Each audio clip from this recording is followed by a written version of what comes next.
Bismillahirrahmanirrahim. Assalamualaikum warahmatullahi wabarakatuh.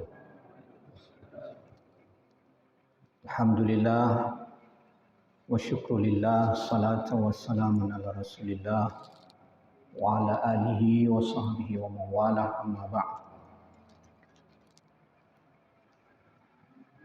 Mari kita awali dengan sama-sama memuji Allah Subhanahu wa taala atas kesempatan, kekuatan dan kesehatan. Allah kembali membangkitkan kita dari tidur semalaman setelah ruh kita kembali ke dalam genggaman Allah Subhanahu wa taala sebagaimana yang disampaikan dalam firman-Nya, Allahu yatawaffal maut, Allahu yatawaffal anfus hina mautiha wallati lam tamut fi banamiha. Allah lah yang menggenggam nyawa roh jiwa kita ketika kita mati dan juga ketika kita tidur, dan orang-orang yang masih diberi kesempatan untuk hidup, roh itu dikembalikan oleh Allah ke dalam jasadnya. Tapi orang-orang yang sudah tidak diizinkan lagi untuk meneruskan hidup di dalam dunia ini, maka Allah akan menahan roh itu untuk tidak dikembalikan ke dalam jasad kita. Oleh karena itu, mari kita bersyukur di pagi yang berbahagia ini. Allah masih memberikan kesempatan kepada kita untuk hidup, untuk menikmati udara segar, menikmati berbagai nikmat-nikmat Allah yang lain. Dan itu pun Allah mengatakan ila ajalim musamma, dikembalikan ruh kita itu sampai batas waktu tertentu, bukan selamanya. Ya. Jadi Allah mengembalikan ruh kita, wa yursilul ukhra ila ajalin musamma fayumsikul lati qada 'alaihal maut. Allah memegang ruh yang sudah sampai waktunya untuk mati, wa yursilul ukhra ila ajalin musamma, dan Allah mengembalikan ruh-ruh yang lain ya ke dalam jasadnya sampai dengan batas waktu tertentu. Maka jangan berpikir besok pagi masih dikembalikan lagi. Belum tentu ya. Jika Allah masih menghendaki, maka dikembalikan. Jika tidak, berarti selesai. Ini pagi terakhir kita bisa salat subuh secara berjamaah di Melasah Lamduro yang kita cintai ini. Kemudian selawat beserta salam kepada Rasulullah wa Habibullah Muhammad sallallahu alaihi wasallam, kepada keluarganya, para sahabat, para tabi'in, tabi'in dan para alim ulama. Tunggu-tunggu bapak-bapak, saudara-saudara, mimi, hadirin dan hadirat yang dimuliakan Allah. Alhamdulillah ya, hari ini kita sudah memasuki hari yang ke-20 ya. 20 bulan suci Ramadan tahun 1445 Hijriah. Dan syukur alhamdulillah kita bisa bertemu lagi dalam melaksanakan kajian fikih. Kita akan lanjutkan terkait dengan fikih siam ini. Fikih siam, dalam pertemuan yang lalu kita sudah membahas tentang syarat-syarat ya. Syarat wajib puasa dan juga syarat sah puasa. Mungkin rukun puasa ya perlu kita lihat secara sekilas. Yang pertama niat ya. Niat untuk berpuasa, niat menahan diri atau niat puasa. Ya. niat itu ada beberapa syarat, dan ini penting dalam mazhab Syafi'i menyangkut dengan niat itu ada beberapa ketentuan. Yang pertama, niat itu harus dilakukan sebelum fajar. Ini ketentuan mutlak dalam mazhab Syafi'i ya. Niat itu harus dilakukan sebelum fajar. Sebelum fajar, ya boleh sejak awal malam, ya. Boleh tengah malam, boleh menjelang sahur, boleh setelah makan sahur. Yang penting sebelum fajar. Tapi tidak boleh kalau setelah fajar. Jadi untuk puasa Ramadan, niat itu harus disebut dengan tabid. Tabid itu dari mabit ya, menidurkan niat. Ya kalau kita masih tidur, kalau enggak kita tidak tidur lagi, hana ta'ihli umpamaji, ya disilakan dengan tabid. Hana ta'ihli yang penting niat itu sudah dilakukan sebelum fajar. Baik. Wa huwa ay yatawaffar ladaihi al-qas fil lail ay qabla tulu'il fajr. Fa in lam yaqsud ila siyam illa ba'da tulu'il fajr batalatin niyyah wa batalas shaum.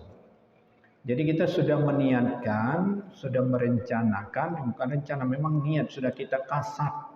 Bermaksud besok kita mau berpuasa, itu dilakukan sebelum terbit fajar. Kalau tidak berniat, tidak merencanakan, memaksudkan, ya, mengazamkan, menuju, ya, untuk berniat puasa, untuk puasa besok, kecuali setelah terbit fajar, maka batal niatnya, batal pula puasanya. Kecuali puasa sunat, ya. Kalau puasa sunat itu niatnya boleh sampai sebelum zuhur.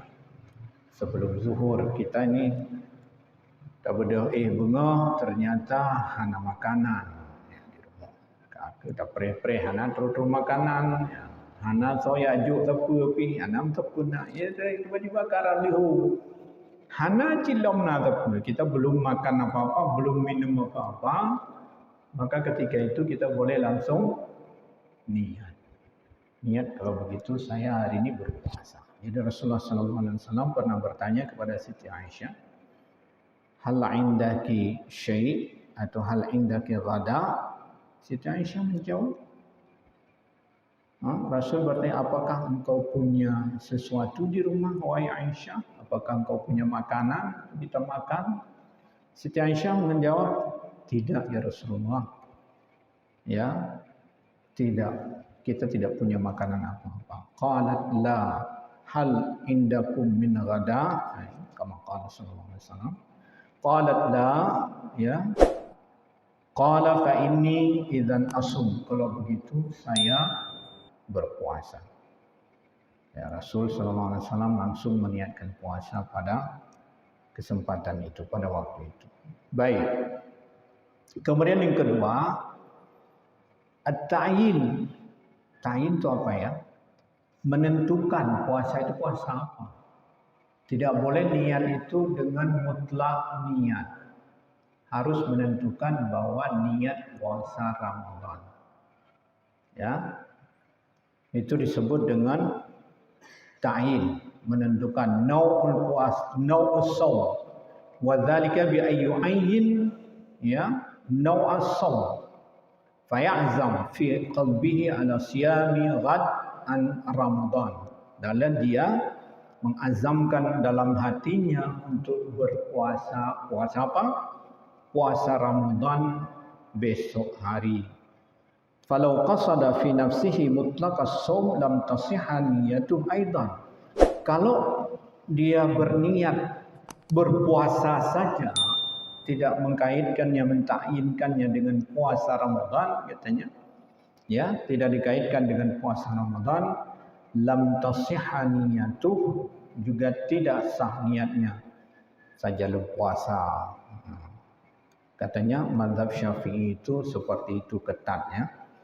Jadi tidak boleh meniatkan mutlak niat, tapi harus dikaitkan dengan puasa Ramadan. Berdasarkan hadis Rasulullah sallallahu alaihi wasallam, innamal a'malu binniyat wa innama likulli imri'in ma nawa, ay yansarif fi'luhu ila an-naw'i alladhi qasadahu bil fi'l. Semua pekerjaan itu ditentukan dengan niat, dan bagi seseorang itu apa yang dia niatkan. Artinya semua niat itu akan beralih, akan menuju sesuai dengan apa yang dia maksudkan di dalam hatinya. Kalau dia niatkan puasa Ramadan, maka akan menjadi dia puasa Ramadan. Kalau dia hanya meniatkan mutlaqus shaum, hanya sekedar puasa saja, maka itu akan menjadi puasa sunat seperti puasa-puasa biasa. Kalau puasa sunat tidak perlu ditentukan, tidak perlu diniatkan. Boleh dia meniatkan dengan niat mutlak katanya. Jadi boleh belum puasa singo, ya mau puasa apa saja. Kalau puasa sunat, ya. Baik, kemudian yang kedua, yang ketiga at-tikrar. Apa itu tikrar? Tikrar itu niat harus diulang terus-menerus tiap malam. Hanya niat sapu jagat. Gimana niat sapu jagat? Nyo lung puasa sebulan. Nah, bulan Ramadan tu nyo. Nya di awal bulan Ramadan dah puasa taniat nyo lung puasa sebulan. Alih niat le. Nah, ini namanya niat sapu jagat. Kenapa begitu? Karena puasa ini adalah puasa yang mustaqillah, berdiri sendiri setiap hari dia. Ya, karena mana bukti kalau puasa ini terpisah-pisah antara satu hari dengan hari yang lain? Karena kalau batal satu hari nggak batal semuanya. Misalnya ini hari pertama kita puasa, ya. Hari kedua kabar dia puasa, itu tidak batal hari pertama. Nggak batal juga hari ketiga dan seterusnya. Ya, orang perempuan misalnya, dia berpuasa 15 hari, ternyata 15 hari kemudian nggak boleh lagi puasa. Itu 15 hari nggak batal. Yang 15 hari yang sudah lewat itu tetap sah. Jadi itu artinya bahwa puasa itu terpisah-pisah. Hari ini lain, besok lain. Ya, lusa lain. Pahalanya juga bisa beda-beda ya.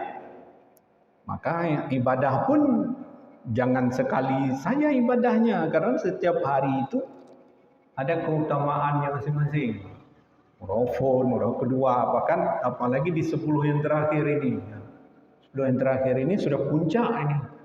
Ya mulai nanti malam ya, kalau bisa nanti malam ya salat tahajud, yang belum ya yang sudah mulai salat tahajud ya alhamdulillah, tapi yang belum salat tahajud mulai nanti malam silakan salat tahajud.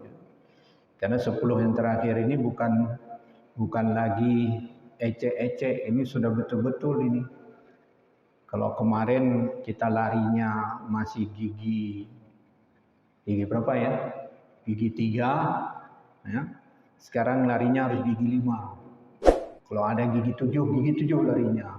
Ya, jadi harus kencang betul larinya di 10 yang terakhir. Karena Rasulullah SAW itu 10 yang terakhir, ya, sebagian dalam hadis-hadisnya ya, yujahid, karena Rasulullah sallallahu alaihi wasallam kana yujahid fil 10 al-awakhir ma lam yujahid fi ghairiha. Jadi Rasulullah itu atau kan Rasulullah sallallahu alaihi wasallam yajtahidu fi al-10 al-awakhir ma lam yajtahid fi ghairiha. Jadi Rasulullah sallallahu alaihi wasallam di 10 terakhir itu sudah bersungguh-sungguh betul untuk beribadah di 10 yang terakhir, padahal di waktu-waktu yang lain tidak seperti itu. Jadi 10 terakhir ini betul-betul sudah bersungguh-sungguh dan serius. Jadi ayyan wiya kulla lailatin qabla al-fajri an siyamil yawmi tsani fala tughni niyyatun wahidah an asy-syahri kulli lianna siyama syahri ramadan laysa ibadah wahidah bal huwa ibadah mutakarrirah wa kullu ibadah la budda an tanfarida bi niyyatin mustaqillah. Ya. Hendaklah setiap malam ya berniat ya sebelum fajar untuk puasa hari berikutnya. Jadi untuk malam ini kita niat untuk puasa besok, malam besok kita niatkan untuk puasa lusa, malam lusa dan niatkan untuk berpuasa malam lusa hari lusa rayanya. Fala tughni, tidak cukup untuk niat sekali sebulan, ya, 1 bulan penuh. Lianna siyam syahr Ramadan laisa ibadah wahidah, karena puasa dalam bulan Ramadan itu bukan satu ibadah dia, tapi ibadah yang berulang-ulang. Maka setiap ibadah yang dilakukan mesti tidak boleh, ya, mesti harus ada niat khusus untuk ibadah tersebut. Lagi semayang cik, makan haji dan semayang, niat semayang subuh untuk semayang lahu. Ya, setiap semayang subuh dan niat untuk semayang subuh, untuk semayang lahu dan niat semayang lahu. Atau semayang lahu uronyo tapadai dengan semayang niat semayang lahu baru. Baru kan kada lo niat tu semayang lahu. Ulam lo niat uronyo maji. Ini tidak boleh. Karena dia ibadah mustaqillah, tanfaridu biniyatin mustaqillah. Amma sumun nafilah fala yushtaratu fi niyatihi tabyid wala ta'yin. Akan tetapi puasa sunat itu lebih longgar. Puasa sunat itu tidak dibutuhkan untuk memabitkan, ya, menidurkan niat atau meniatkan sebelum fajar, dan juga tidak disyaratkan untuk mentakyin bahawa sengaja lu puasa sunat. Fayasihu biniyati qabla zawal, sah niat sebelum zawal, sebelum tergelincir, ya. Wa yasihu biniyatin mutlaqah, sah juga meniatkan dengan niat yang mutlak. Niat mutlak bagaimana? Niat yang tidak dikaitkan dengan apapun. Niat mutlak, lagi orang niat sembahyang mutlak. Bagaimana niat salat mutlak? Enggak ada kaitan, enggak ada ditentukan salat apa. Yang ada ditentukan misalnya salat tahiyatul masjid. Ada namanya kan? Salat tahiyatul masjid. Salat sunat tahiyatul masjid, salat sunat wudu, salat sunat duha, salat sunat tahajud. Itu semuanya ada ta'yinnya. Kalau salat sunat mutlak, ya salat sunat saja. Ngajak saya salat sunat 2 rakaat. Dah, itu salat sunat mutlak. Sengaja saya puasa sunat.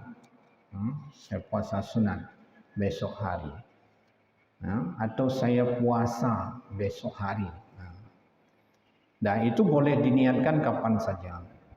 Wa dalilu dzalika hadis Aisyah radhiyallahu anha anna Nabiy sallallahu alaihi wasallam qala yawman hal 'indakum min ghada qalat la qala fa inni idzan asum. Berdasarkan hadis yang dikatakan oleh Nabi sallallahu alaihi wasallam bertanya kepada istrinya pada suatu hari, apakah kamu punya sesuatu di rumah? Apakah kamu punya makanan di rumah, wahai Siti Aisyah? Siti Aisyah menjawab tidak. Rasul kemudian mengatakan, kalau begitu saya berpuasa. Jadi kalau kita nggak ada makanan di rumah, ya ikuti Rasul terus. Nggak apa-apa. Bukan puasa, hai lo ikuti Rasul Sallallahu Alaihi Wasallam. Itu karena hana makanan di rumah, nyoji. Ya Rasulullah kamu hana makanan di rumah, ya langsung dia berpuasa agar tidak sia-sia kita menahan lapar. Ingat apa yang dikatakan oleh anak-anak di Gaza hari ini. Kami mau segera masuk bulan suci Ramadan. Kita ditanya kenapa kamu mau pingin sekali cepat-cepat datang bulan suci Ramadan, ditanya oleh wartawan. Agar lapar kami tidak sia-sia, katanya. Sekaligus meniatkan puasa dalam bulan suci Ramadan agar kami menahan lapar itu tidak sia-sia. Begitu juga kita, sudah siang ini belum ada makanan, hampir siang belum ada makanan apa-apa, sudah niatkan puasa sunat. Insyaallah beberapa jam ke depan sudah berbuka dan sudah ada pahala. Baik, jemaah yang mulia. Selesai, kita lanjutkan beberapa hal tentang al-imsak. Al-imsak anil muftirat. Ya, menahan diri dari hal-hal yang membatalkan puasa. Apa saja yang membatalkan puasa? Ini mungkin sesuatu yang penting juga. Kita lihat secara cepat karena waktunya memang ya tidak banyak ya. Setelah ini kita tidak mempelajari lagi tentang puasa. Yang pertama al-aklu wasyarb, makan minum, jelas. Kita lanjut.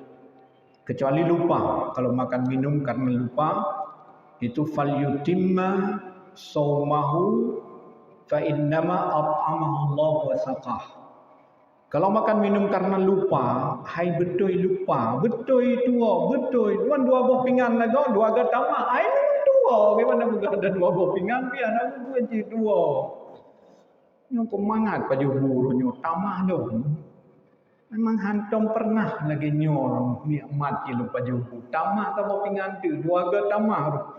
Lihanyan kata, puasa orangnya. Mungkin dua agak tamah kah? Ya, anak pun dua agak tamah, dua agak tamah. Yang penting betul tua itu tidak bisa dibuat-buat. Yang rencana umai lu betua, turonyo lu puasa. Kiban cara betua, turonyo lu puasa. Lu kaje bubu mangat tiga, beritip dua, kiban cara haitim dua. Dan cukup sakit ketika tanah pajuh pingat lingon tu mentua. Hai nak puasa anda, bukan kepingat. Ya cukup sakit. Ada ni kan rezeki dah yo. Jangan disampaikan pingat ini. Karena kau puasa kan itu kata kulit bawa pisang bawa tanah kalung maju. Benda tete kai pingat. Dah ni kai tun lem si kau roi tak bawa pisang benang. Dah baju ya pingat dengan dek hana jadi cuma rezeki orang. Baik jemaah yang mulia, dan terkait hal-hal lain yang puasa tua yang namanya tua itu tidak ada dosa ya, tidak, yang juga tidak membatalkan puasa.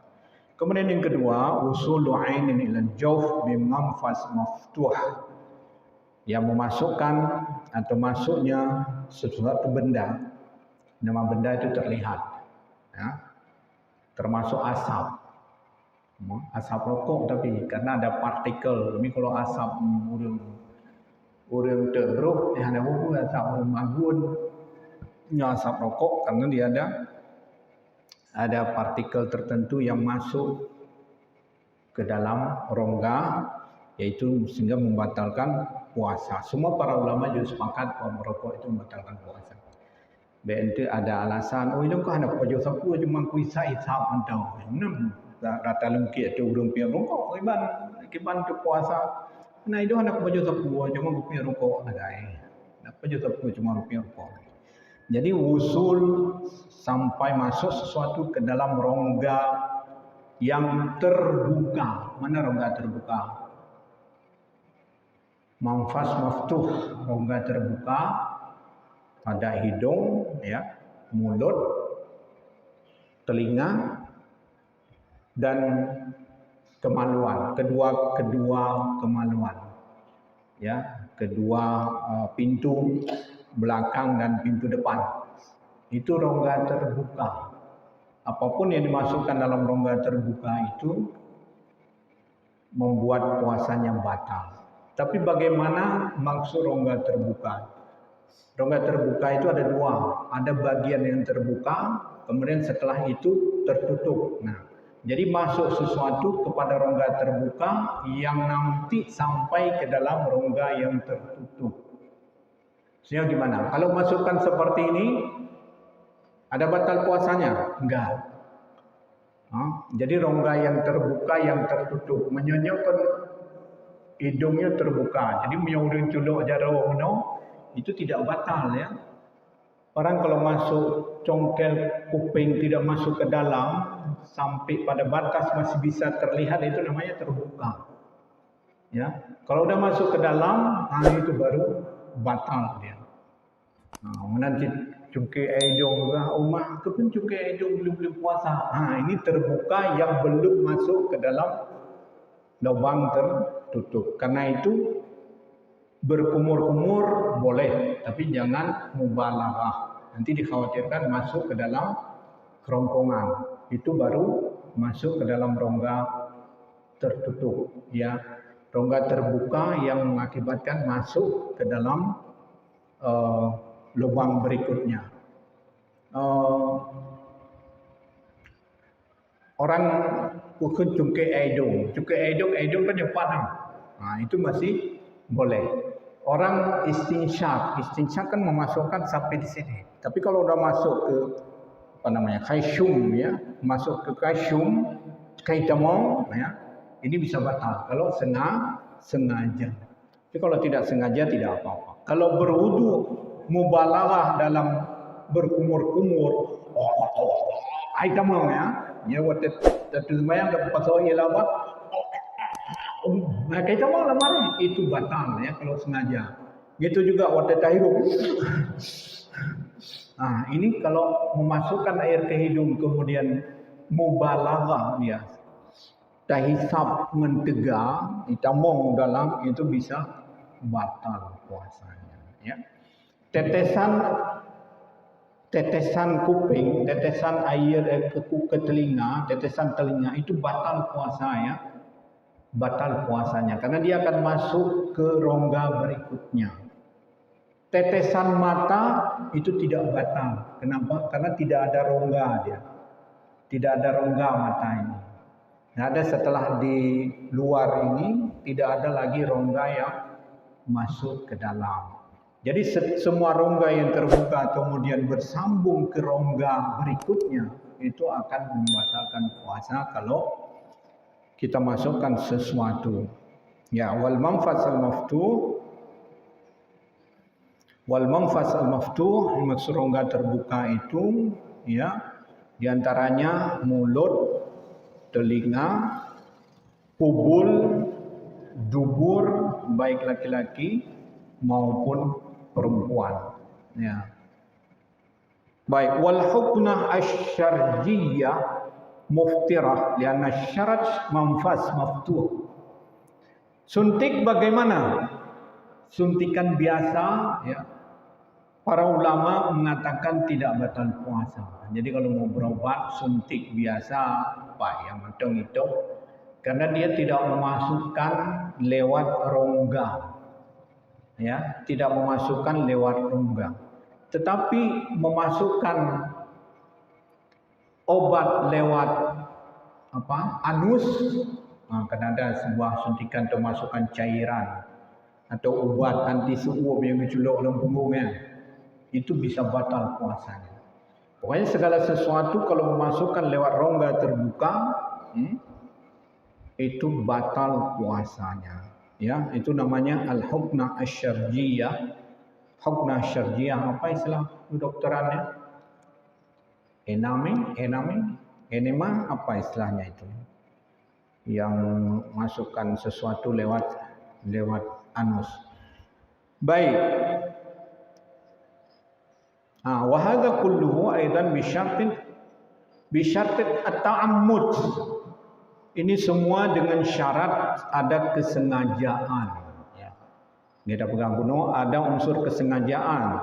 Fa in fa'ala syai'an min dzalika nasiyan lam yadur qiyasan at-ta'am wa syarab. Kalau mau melakukannya karena lupa, umat tua kuno ya. Kata tak punya rumah cocok tetesan punya tetes. Oh, mana segar ya kan? Ternyata dia tinggal je. Belum kau lucuk tetesan punya belum puasa karena lupa maka tidak batal.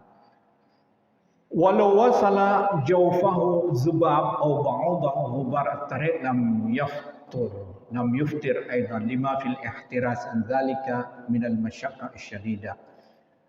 Kalau masuk ke dalam rongga tersebut nyamuk, lalat atau debu-debu, bak tajak bak salah, bak tajak umlasah, ternyata bak jalan dia tak langung-langung nipo dunya, bluk kita mau mareh kata bo. Kita mau laidung, bluk kita mau laidung. Dari tamong juga dalam gede.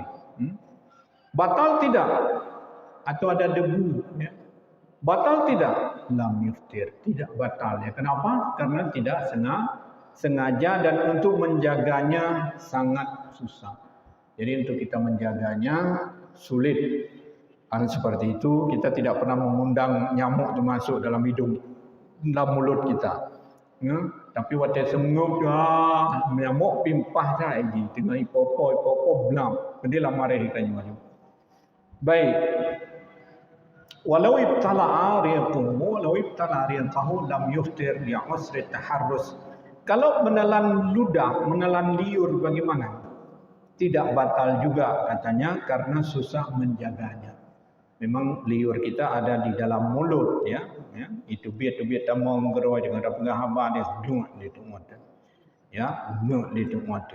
Tidak batal karena tidak sengaja dan susah untuk menjaganya. Walau ibtala riqahu mutanajjisan kaman dumiyat lisatu walam yaghsil famahu wa in ibyadda riquhu aftara. Kalau menelan liur yang sudah bercampur najis, ya, walaupun masih kelihatannya putih, ya, tetapi belum bernajis dia dan belum mencuci mulutnya, maka katanya itu bisa membatalkan. Bagaimana bercampur najis?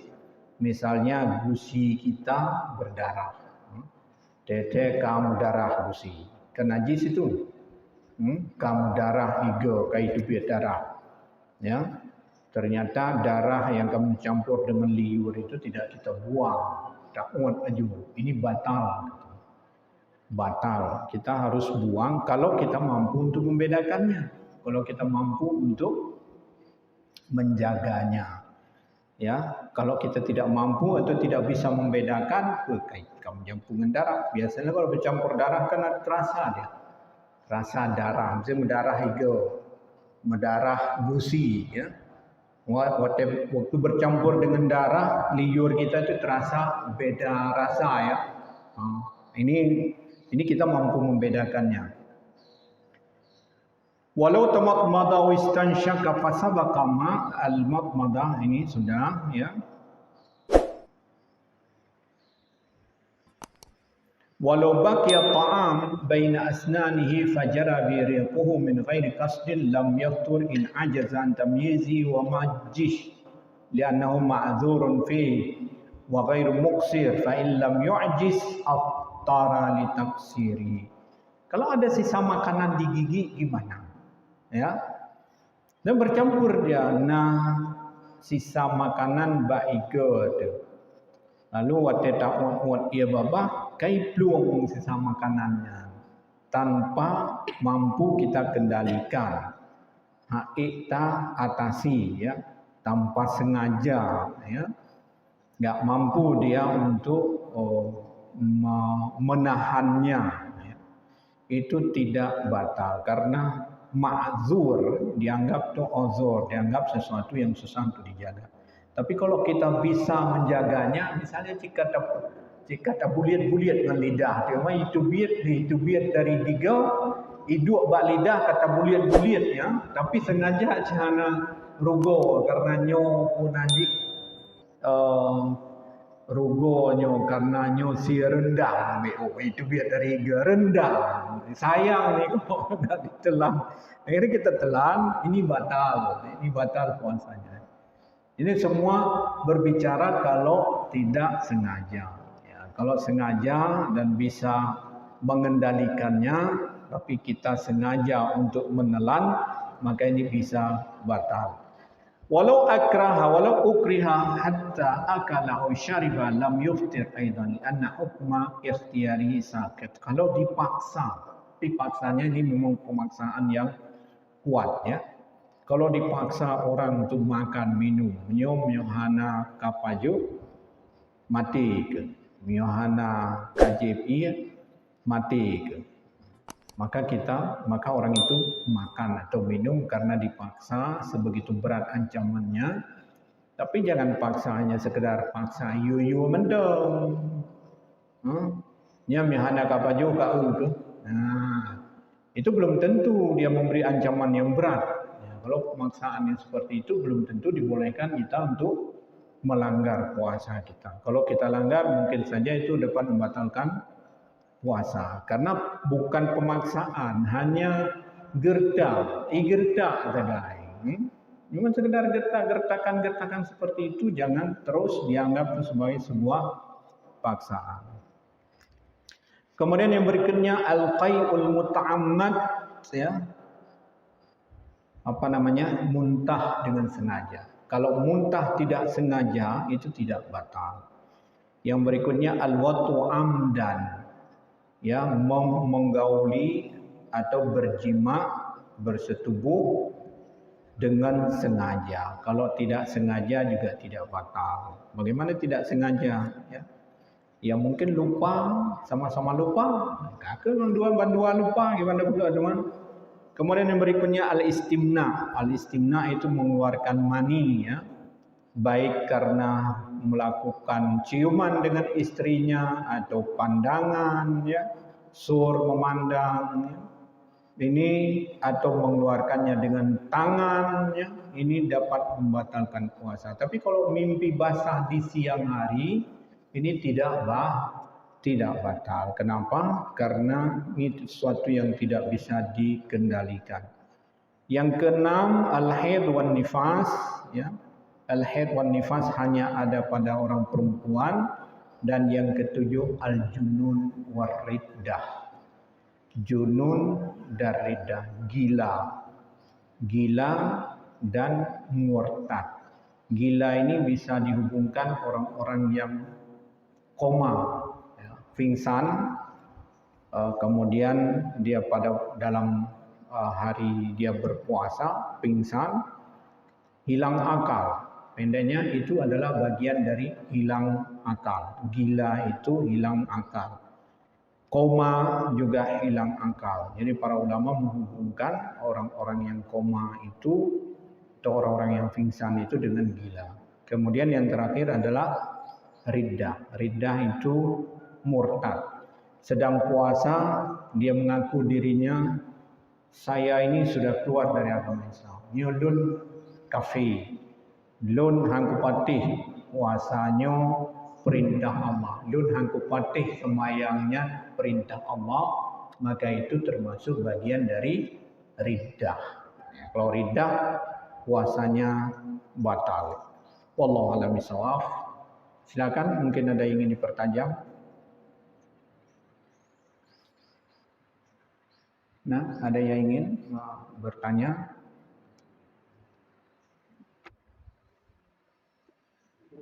Ya.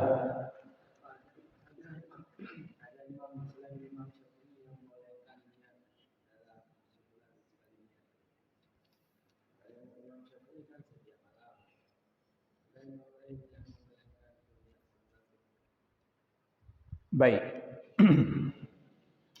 Bagus pertanyaannya. Ya, fikih ini sebetulnya sesuatu yang sangat luas, ya. Kalau kita berbicara dalam lintas mazhab. Dan menyangkut dengan niat itu juga sesuatu yang sangat luas, longgar dalam perspektif mazhab-mazhab yang lain. Termasuk dalam niat salat, ya. Termasuk dalam niat haji, semua niat terhadap ibadah, termasuk niat terhadap puasa. Jadi ada ulama yang mengatakan membuat persiapan untuk sahur, ya, dalam rangka ingin puasa besok.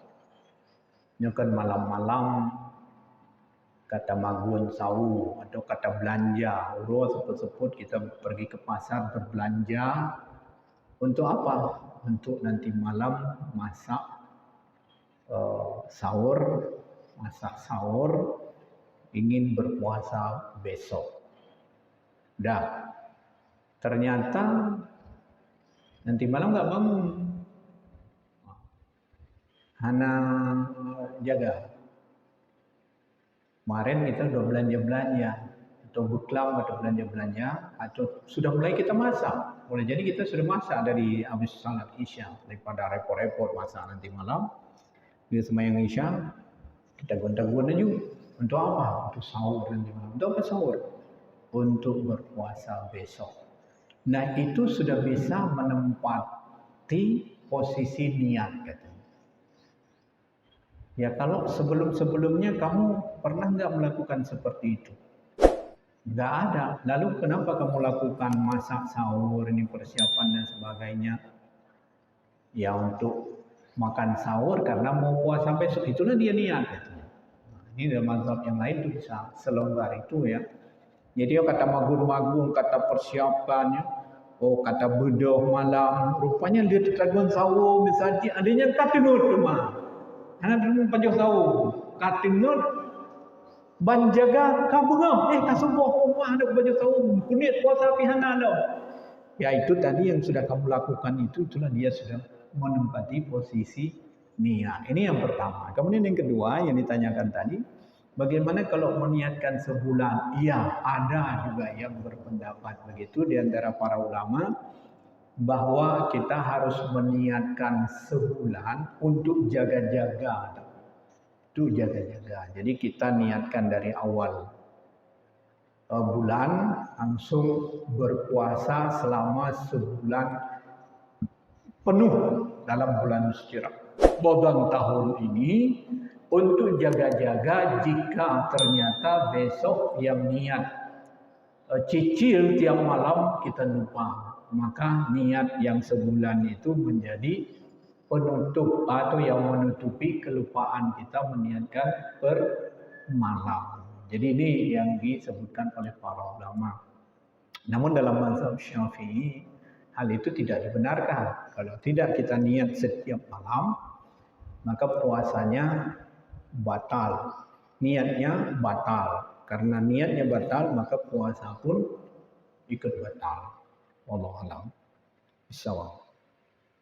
Selesai? Nah, lalu, Umi, sebelum kita tutup, mungkin masalah ganti puasa, niat, salah fidyah, salah kafarah, dan lain sebagainya. Tidak ada, berarti kita padai. Dan ini pertemuan yang terakhir mungkin terkait dengan puasa, karena kita besok tidak ada puasa lagi. Dan pertemuan yang akan datang sudah tidak ada puasa lagi, kecuali untuk puasa tahun depan.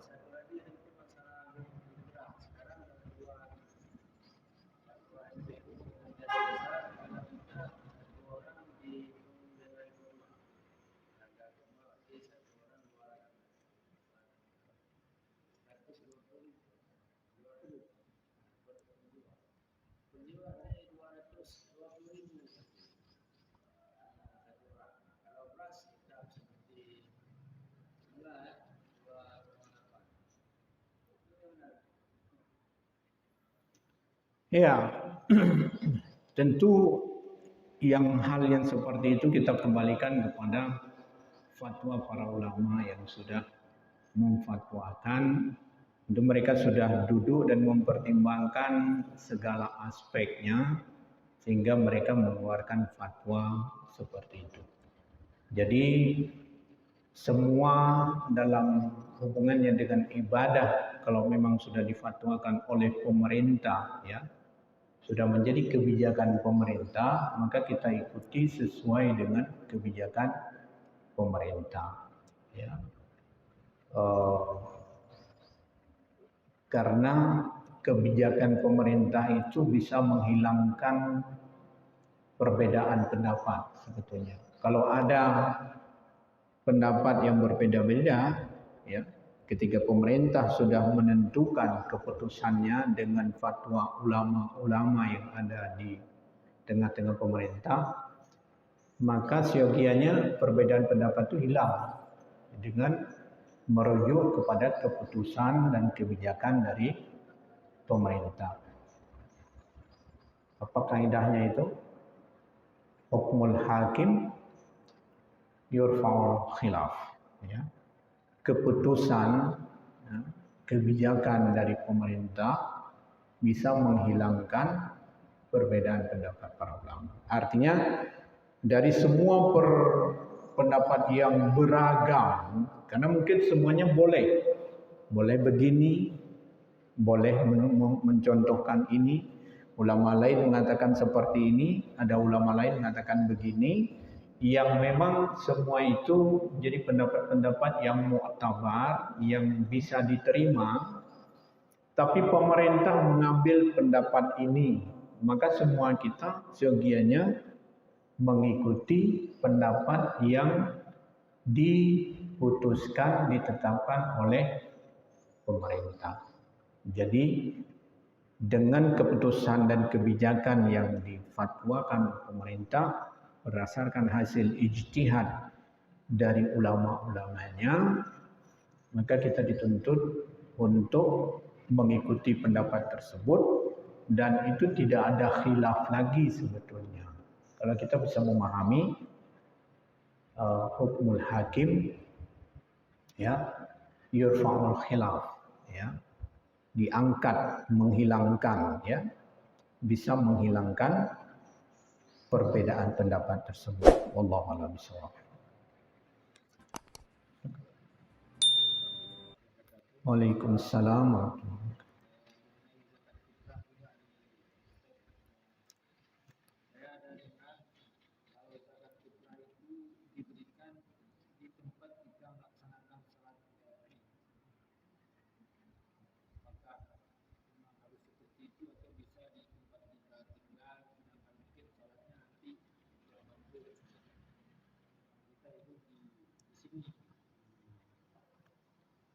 Ya, baik. Yang paling kuat itu adalah di mana kita melaksanakan puasa. Di mana kita melaksanakan puasa, ya disitulah kita membayar zakat fitrah. Ini yang paling istimewa. Walaupun tentu tidak tertutup kemungkinan ada para ulama yang membenarkan seperti yang tadi. Kayaknya ada, tapi tidak afdal, ya. Afdalnya kita berpuasa di mana? Kita berpuasa di kampung kita, di Tungku misalnya, atau di Lamdoro. Ya, kita bayar zakat fitrah itu di Lamdoro. Walaupun besok kita pulang kampung atau salat Idnya nanti di Sigli misalnya. Tapi zakat fitrah kita sudah kita bayarkan di tempat kita tinggal. Ya. Itu afdalnya itu seperti itu. Karena zakat fitrah ini berhubungan langsung dengan badan kita, dengan puasa yang kita laksanakan. Karena puasa ini kan tidak diangkat, katanya, ya. Ada riwayat seperti itu. Mu'allaqun bainas sama'i wal ard, ya. Terkatung-katung dia di antara langit dan bumi sampai kita membayar zakat fitrah. Jadi karena itu sangat dianjurkan kita membayar zakat fitrah di mana kita berpuasa. Allah a'lam bishawab. Baik. Selesai. Kita padai sampai di sini. Mudah-mudahan ada manfaatnya. Mari kita tutup dengan baca doa kafaratul majlis. Subhanallah bihamdihi, subhanakallah bihamdika, asyhadu an la ilaha illa anta, astaghfiruka wa atubu ilaik. Sallallahu alaihi wasallam Muhammad wa ala alihi washabbihi ajmain. Walhamdulillahi rabbil alamin. Wassalamualaikum warahmatullahi wabarakatuh.